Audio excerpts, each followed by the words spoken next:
Hello everybody, welcome back. Today as well we have got to another video. In this video I'll show you how you can make a wish list on eBay. But before that, please do make sure to like our video, subscribe our channel, and yes, without any further delay, let's get started.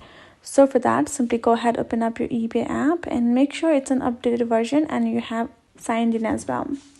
Then from over here you're going to tap on this option of my eBay, and then you will find this option of a watch list on top. So the wish list is over here in the eBay, is called watch list. Tap on watch list and tap on, you can see there's nothing here yet. So what I'm going to do is I'm going to go back to home. I'm going to search up an item, and then I'm going to tap on the item, and then I'm going to scroll a bit and tap on the option of add to watch list. Now you can see I can tap on add to list, and I can tap on plus. I'm going to create a new list, so I'm going to make it the wish list. I'm going to tap on create. There you go, my wish list has been created. I'm going to tap on it. I'm going to simply go back, go to my eBay, and in the my watch list section you can see the wish list called my wish list is just right over here, and I have the product as well.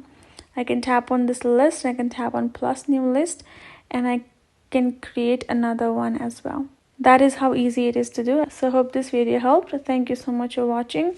I will see you guys in our next video.